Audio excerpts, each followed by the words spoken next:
Alors ces engagements concernent avant tout la pauvreté et l'humilité. Comme le montre Pierre Sauvage, l'un des éditeurs du livre, ces évêques étaient conscients qu'ils qu'ils ne pouvaient, je dirais, atteindre les pauvres que s'ils ne remettaient pas en cause leur propre mode de vie. Ils auraient voulu que la question de la pauvreté fasse partie d'un schéma et donc d'une constitution de Vatican II, selon le souhait de Jean XXIII, hein, qui était né lui-même dans une famille pauvre. Mais donc, après la mort de Jean XXIII, une grande partie de la curie a freiné et Paul VI a dû y renoncer, donc à ce schéma, à ces constitutions. Donc, de guerre lasse, ces évêques engagés dans ce sens ont pris donc en fait, comme 13 vœux qui commencent par reconnaître ce qui les empêche d'être près de leur peuple, à savoir leur richesse, et leur position comme en surplomb, finalement, avec leurs titres honorifiques, éminence, excellence, etc.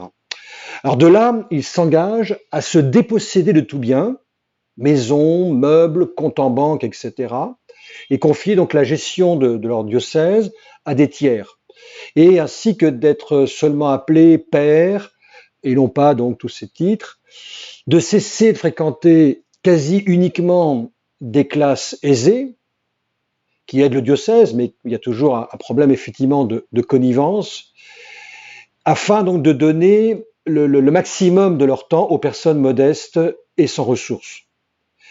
Et c'est donc à partir de là qu'ils pouvaient se sentir légitimes pour reprendre la parole au nom des pauvres, auprès des services publics, auprès des conseils internationaux comme l'ONU, ainsi que l'avait fait le pape Paul VI, et même, bien sûr, auprès des instances financières.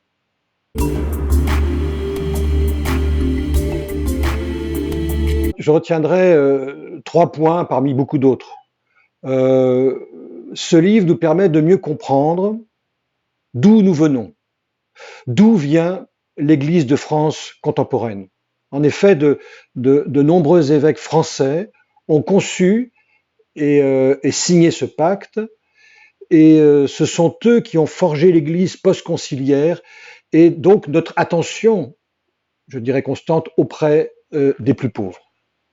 Deuxième point, ce livre nous permet de mieux comprendre l'Église d'Amérique latine, qui a très tôt entériné ses engagements, donc en 68, 3 ans donc après le pacte, lors de la fameuse conférence de Médéine, donc des évêques d'Amérique latine, comme le montre très bien Luis Martinez, l'un des éditeurs du livre.